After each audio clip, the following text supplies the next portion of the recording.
అందరికీ నమస్కారం. తెలుగు కథల పరిహారాలు ఫ్రమ్ యూకే ఛానల్కి స్వాగతం. చేసే ప్రతి పనిలో పాపపుణ్యాలను గమనించుకోవడం ఎంత ముఖ్యమైనదో ఈ వీడియోలో విందాం. ఒక మహారాజు తన జాతక పత్రాన్ని చదువుతుంటే ఆయనకు అనుమానం వచ్చింది. నేను పుట్టినరోజు ఈ ప్రపంచంలో అనేక మంది పుట్టి ఉంటారు, కానీ వారెవరూ రాజులు కాలేదు, నేనే ఎందుకయ్యాను? సభలో ఆ ప్రశ్న అడిగాడు.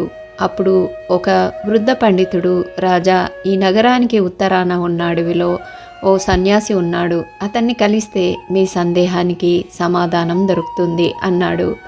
రాజు అక్కడికి వెళ్ళేసరికి ఆ సన్యాసి గడ్డి తింటున్నాడు. విడ్డూరం అనిపించినా పట్టించుకోకుండా తన సందేహం బయటపెట్టాడు. ఆయన, ఇక్కడికి 4 కోసుల దూరంలో ఇలాంటిదే మరో గుడిసె ఉంది, అందులో ఉన్న సన్యాసిని కలవండి అన్నాడు. తీరా ఆ సన్యాసి దగ్గరికి వెళ్ళినప్పుడు ఆ సన్యాసి ఆ ఆకులు తింటున్నాడు. రాజుకు ఇబ్బందిగా అనిపించినా తన ప్రశ్నను అడిగాడు. సన్యాసి, ఇదే దారిలో వెళ్తే ఒక గ్రామం వస్తుంది, అక్కడో వ్యక్తి చనిపోవడానికి సిద్ధంగా ఉంటాడు, అతన్ని కలవండి అన్నాడు. రాజుకి అయోమయంగా అనిపించినా వెళ్ళాడు. అతడు తల పంకించి, గత జన్మలో 4 వ్యక్తులు అడవిలో ప్రయాణిస్తూ దారి తప్పారు. ఆకలి వేయగా తమ దగ్గర ఉన్న రొట్టెలు తిందామని చెట్టు కింద ఆగారు. తినబోతుండగా నీరసంగా ఉన్న పెద్దాయన వచ్చి తనకు కొంచెం ఆహారం ఇవ్వమని అడిగాడు. మొదటివాడు కోపంతో, ఇది నీకిచ్చి నేను గడ్డి తినాలా అని కసురుకున్నాడు.